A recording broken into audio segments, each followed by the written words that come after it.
নমস্কার, সকলকে স্বাগত আমাদের ইউটিউব চ্যানেল বিএমস ইংলিশ টিউটোরিয়াল হোমের আরও একটি নতুন ভিডিওতে। আজ আমাদের আলোচ্য টপিক জন কিটসের লেখা অসাধারণ, বলা যেতে পারে অনবদ্য একটি কবিতা ওড টু অটম। তো কবিতাটির সম্বন্ধে থাকছে বিস্তারিত আলোচনা, প্রতিটি ওয়ার্ড এবং লাইনের মিনিং এবং ট্রান্সলেশন। তো সর্বাগ্রে আমরা জেনে নেব কবিতার নামকরণ সম্বন্ধে দু চার কথা। Ode to autumn. অটম বলতে আমরা বুঝি শরৎ ঋতু বা শরৎকাল। তো ওড কাকে বলে, হোয়াট ইজ অ্যান ওড, তো এটা আমরা জেনে নেব প্রথমেই।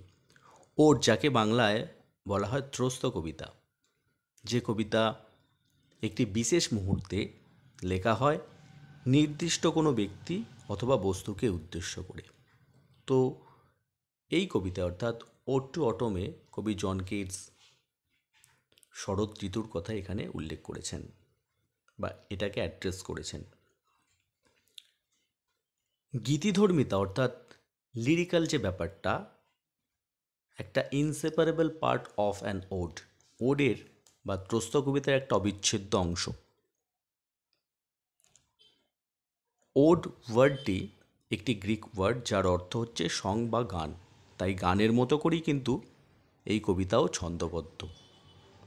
এবার আসি আমাদের কবিতার রচনাকাল এবং প্রকাশকাল।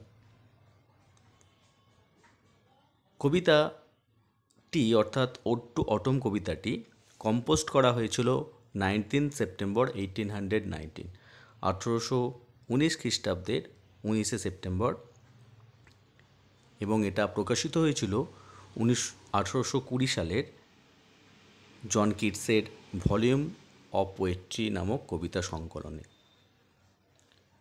কবি জন কিটস এক শরতের সন্ধ্যায় উইনচেস্টারের কাছ দিয়ে যখন তিনি হেঁটে যাচ্ছিলেন, সেই সময় অটোমনাল যে বিউটি বা অটমের যে সৌন্দর্য সেটা তাকে তার হৃদয় ছুঁয়ে গিয়েছিল, সেটার দ্বারা অনুপ্রাণিত হয়ে তিনি কিন্তু এই কবিতাটি রচনা করেছিলেন। এবার আসি আমাদের এই কবিতার কবি জন কিটসের সম্বন্ধে একটু আলোচনায়। কবি John Keats one of the greatest English romantic poets of the second generation বলা যেতে পারে, অর্থাৎ রোমান্টিক কবিদের দ্বিতীয় প্রজন্মের তিনি একজন অন্যতম কবি ছিলেন। তো সেকেন্ড জেনারেশন কেন বলা হচ্ছে, ফার্স্টের দিকে অর্থাৎ রোমান্টিসিজমের প্রথম দিকটার কবি, অর্থাৎ যাদের হাত দিয়ে শুরু হয়েছিল রোমান্টিসিজমটা ইংলিশ লিটারেচারে, কোলরিজ এবং ওয়ার্ডসওয়ার্থের দ্বারা, সেই লিরিক্যাল টু দ্য প্রিফেস বা ব্যালাড যেটা ছিল সেটা দিয়ে, preface to the lyrical ballad, একটুখানি mistake, I am sorry for that. তো এবার আসি রোমান্টিসিজম বিষয়টা কি। রোমান্টিসিজম বলতে বোঝায় পাশ্চাত্য দেশ অর্থাৎ ওয়েস্টার্ন কান্ট্রিতে একটা ইন্টেলেকচুয়াল যে মুভমেন্ট অর্থাৎ বুদ্ধিভিত্তিক একটা ধারার সৃষ্টি হয়েছিল, সেটা বিভিন্ন ক্ষেত্রে সাহিত্য, সঙ্গীত, চিত্রকলা, স্থাপত্য এবং সমালোচনা অর্থাৎ যে সমস্ত ক্রিটিসিজম ব্যাপারগুলো, এবং হিস্ট্রি লেখার ক্ষেত্রে অর্থাৎ ইতিহাস রচনার ক্ষেত্রে বা লিখনের ক্ষেত্রে নতুন একটা ধারার সৃষ্টি হয়েছিল, একটা ট্রেন্ড। তো সেটা কখন শুরু হয়েছিল, অষ্টাদশ শতকের একেবারে শেষ দিকে অর্থাৎ 18th সেঞ্চুরির শেষ দিকে শুরু হয়ে ঊনবিংশ শতকের মধ্যভাগ পর্যন্ত এটা অ্যাক্টিভ ছিল বা চলেছিল। তো রোমান্টিক পোয়েটদের মধ্যে শেলি, কিটস, বায়রন এরাও রয়েছেন। তো এই হলো রোমান্টিসিজম, অর্থাৎ নব একটা ধারার বা নবচেতনার বা নতুন দৃষ্টিভঙ্গি দিয়ে সমস্ত কিছুকে দেখা, একটা হচ্ছে এনলাইটমেন্ট বিষয়টা। আশা করি বোঝা গেছে। এবার আসবো আমাদের আলোচ্য কবিতা ওড টু অটম নিয়ে। তো এখানে যেহেতু ওড কথায় আগেই আমরা বলেছি এখানে কোনো নির্দিষ্ট ব্যক্তি অথবা বস্তুকে অ্যাড্রেস করা হবে, তো এখানে কবি অটমকে অ্যাড্রেস করেছেন এবং অটমকে পার্সনিফাই করেছেন। ওড টু অটম কবিতাটি 3টে স্ট্যাঞ্জা বিশিষ্ট একটি কবিতা। প্রথম স্ট্যাঞ্জায় যেখানে কবি শরতের যে সমস্ত ফলের পরিপক্কতা সেটা দেখিয়েছেন। দ্বিতীয় স্ট্যান্ডায় তিনি যে সিজনাল বা অ্যাক্টিভিটিসগুলো সেগুলো দেখিয়েছেন, এবং শেষ পর্যায়ে কিন্তু শরতের গানের কথা বলেছেন। আরেকটা বিষয়, শরতের ডিউরেশন কিন্তু খুবই স্বল্পমেয়াদী। বিভিন্ন কবি তাদের বিভিন্ন লেখায় বসন্তর সৌন্দর্য বা তাদের বিষয় নিয়ে তুলে ধরেছেন। থমাস হারি কিন্তু শরৎকে বিষণ্ণতার দিকে দেখিয়েছেন, কিন্তু কবি জন কিটস নতুনভাবে শরতের যে সৌন্দর্য থাকতে পারে সেটা কিন্তু তুলে ধরেছেন। আর একটা বিষয়, এখানে কিন্তু একটা স্যাড নোট থাকবে, যেহেতু এখানে একটা পরিপক্কতা ব্যাপার রয়েছে, অর্থাৎ ম্যাচুরিটি একটা রয়েছে। Maturity is the prelude to death, অর্থাৎ পরিপক্কতা কিন্তু একটা শেষের ব্যাপার আছে, যার মধ্যে পরিপক্কতা আছে সেখানে কিন্তু একটা শেষ থেকে থাকে।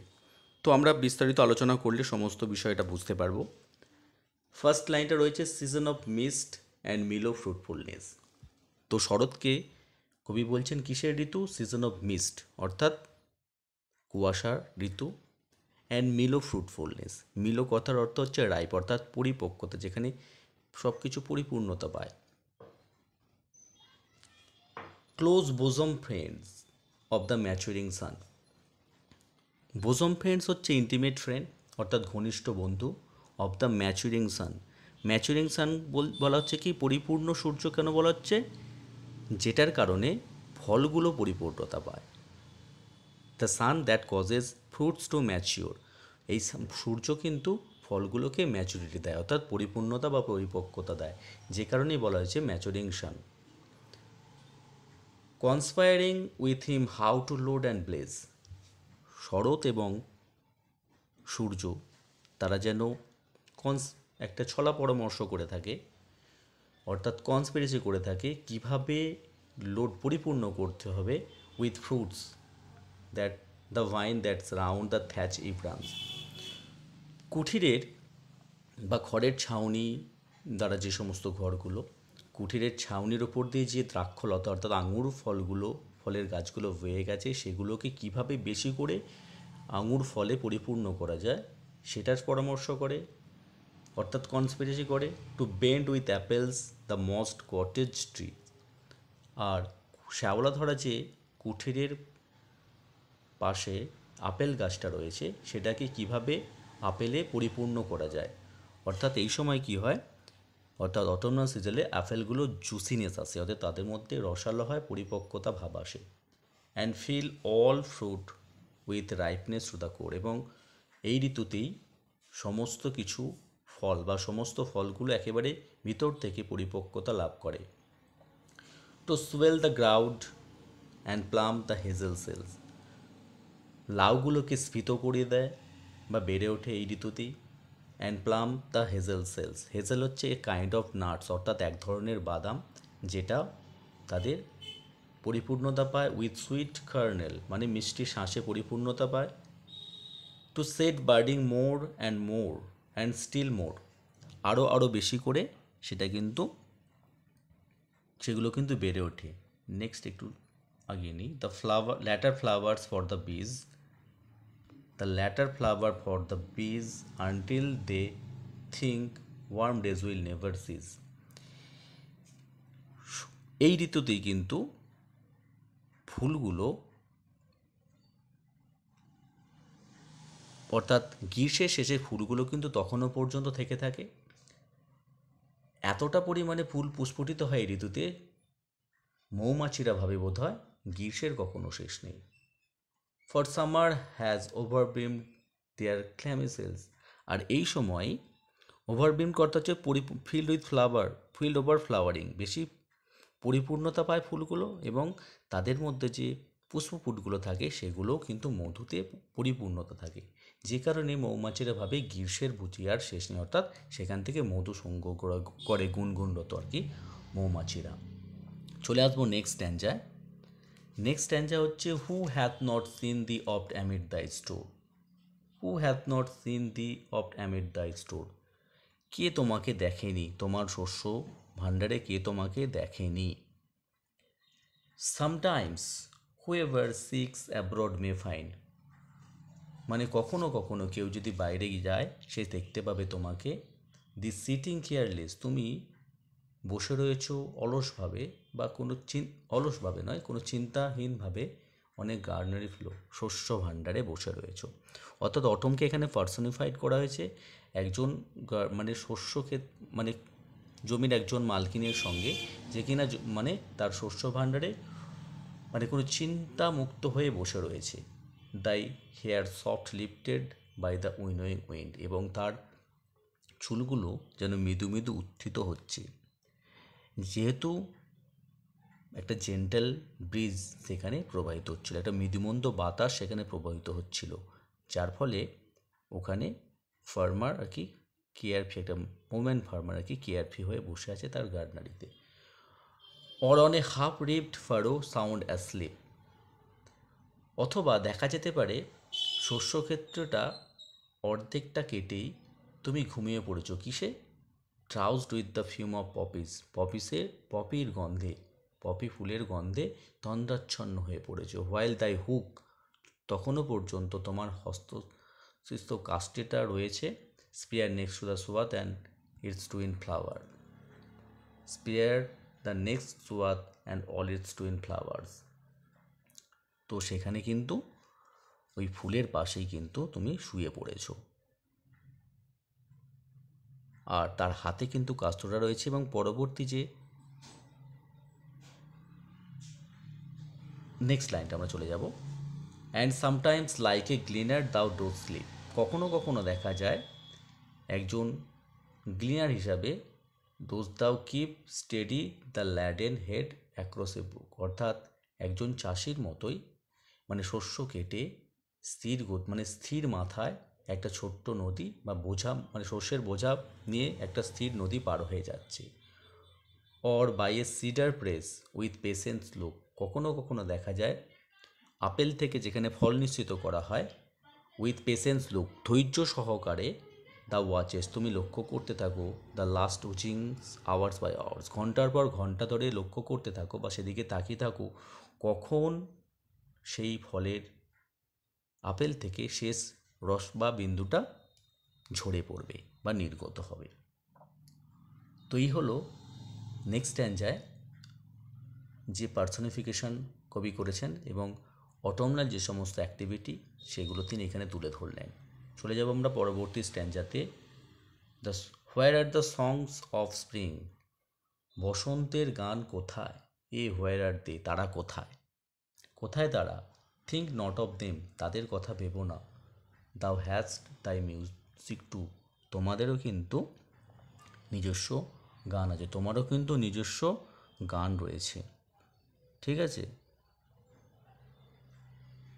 While barred clouds bloom the soft dying day, যখন সন্ধ্যার সময়, অর্থাৎ at the time of sunset, তখন কি হয়? সেই সময় আকাশে, পশ্চিমাকাশে যে মেঘমালা সঞ্চিত হয় বা জমা হয়, দ্য সফট ডাইং ডে, দিন শেষে বা দিনান্তে, and touch the stubble plains with rosy hue, এবং সূর্যের রক্তিম আভাটা যখন সদ্য কাটা ফসলের জমির বা উপর এসে স্পর্শ করে, then in a wailful choir of small gnats মন, তখন ওই উইলো গাছের ঝোপ থেকে ছোট ছোট যে মক্ষিক অর্থাৎ ডাঁশগুলো, তাদের ডাঁশেদের বেদানর্ত সুর শোনা যায়। অ্যামং দ্য রিভার সোয়ালোজ, আর কি নদীর পাশে থাকা সোয়ালো পাখিগুলোর গান। Borne aloft or sinking as the light wind slips or dies, তো সেখানে কি হয়? সেখানে একটা শোক সঙ্গীত থাকে, তাদের মধ্যে কখনো কখনো আশ্রয়চ্যুত হয়ে উড়ে পড়ে, আবার কখনো কখনো গাছের হাওয়ায় সেগুলো জমা হয়, অর্থাৎ যেগুলো মক্ষিকেরা অর্থাৎ ন্যাটসগুলো। And full grown lambs loud bleat from the hilly bourn, আর পূর্ণ দেহ যে মেষগুলো পর্বতের পার্শ্ববর্তী তৃণক্ষেত্র থেকে পর্যাপ্ত আহার সংগ্রহ করে, অর্থাৎ পরিপূর্ণ হয়ে তাদের খেয়ে পেট ভরে যায়, এরকম ব্যাপার গ্রহণে পূর্ণদেহ মেষগুলি কিন্তু ডেকে ওঠে। Hedge crickets song. আর কি শোনা যায়? ঝোপঝাড় থেকে শোনা যায় ঝিঝির শব্দ। And now with treble soft the red breast whistles from a garden croft. আর কি করা যায়? বনে দূর থেকে কি সরে যায়? একটা কুজন শোনা যায়। দূরের কোনো বাগান থেকে গিয়ে আসছে রেড ব্রেস্ট, অর্থাৎ লাল বক্ষওয়ালা যে রবিন পাখিগুলো, তাদের শীষের আওয়াজ, কম্পন আরও মধুর মনে হচ্ছে। And gathering swallows twitter in the skies. আর সেখানে আকাশে সোয়ালোরা, দিন শেষে দলবদ্ধ সোয়ালি পাখিরা কী করে? তারা কলরব করে। তো এখানে কিন্তু শেষ পর্যায়ে, এখানে অর্থাৎ শরতের শেষ হচ্ছে এবং শীতের যে শুরু, সেই সময় সোয়ালো পাখিরা আকাশে দলবদ্ধ হয়েছে উড়ে যাওয়ার জন্য। তো এই হলো কবিতার বিষয়বস্তু। এবার যদি আমরা একটু সামারাইজেশনের দিকে দেখি, তো এখানে কবি কি করলেন? ফার্স্ট স্ট্যাঞ্জায় জন কিটস কী করলেন? অটম ঋতুকে কিন্তু ডিসক্রাইব করলেন, এবং এই ঋতুটাকে তিনি কি বললেন? Season of mist and mellow fruitfulness. এখানে হচ্ছে একটা কুয়াশা এবং পরিপক্ক ফলের ঋতু। সানের সঙ্গে কিন্তু কোলাবোরেশনে, অর্থাৎ সূর্যের সঙ্গে কোলাবোরেশনে কী করে? তারা অটমকে পরিপূর্ণ করে দেয়। যে সমস্ত ফলগুলো রয়েছে অটমনাল, যে সমস্ত ফ্রুটস, যেমন আঙুর, শ্যাওলাধরা যে কুঠিরের গাছ আপেল গাছ, সেটা তাকে রসে পরিপূর্ণ করে আপেলগুলোকে, হেজেল সেলসকে বাড়িয়ে তোলে। আর কি করতে থাকে? তোমার যে সমস্ত ক্রাউড রয়েছে সেগুলো কিন্তু বেড়ে ওঠে। আর কি হয়? সেই সিজনের যে সমস্ত ফুলগুলো, সেখানে মৌমাছিরা কিন্তু এসে গুঞ্জন করে। পরবর্তী স্ট্যাঞ্জাতে, তাহলে এখানে ফার্স্ট স্ট্যাঞ্জাতে কবি কিন্তু অটমনালের যে সমস্ত ফ্রুটফুলনেস সেটা তুলে ধরলেন। পরবর্তীতে অর্থাৎ সেকেন্ড স্ট্যাঞ্জায় কবি পার্সোনিফিকেশন করলেন অটমকে, যে সমস্ত অটমনাল অ্যাক্টিভিটিগুলো রয়েছিল সেগুলোকে তিনি তুলে ধরলেন বিভিন্ন ইমেজারির মধ্য দিয়ে। আর শেষ স্ট্যাঞ্জাতে কবি কিন্তু শরতের গানের কথা বললেন। তো এই ছিল আজকে আমাদের ডিসকাশন। ভিডিওটি যদি ইফেক্টিভ বলে মনে হয় অবশ্যই একটি লাইক করে দেবেন। যারা এখনও পর্যন্ত চ্যানেলটিকে সাবস্ক্রাইব করেননি, সাবস্ক্রাইব করে আমাদের পাশে থাকবেন। আর অবশ্যই বেল নোটিফিকেশনটা অন রাখবেন সবার আগে, সবার প্রথম নতুন ভিডিওর নোটিফিকেশনের জন্য। ভিডিওটি শেষ পর্যন্ত দেখার জন্য সকলকে ধন্যবাদ।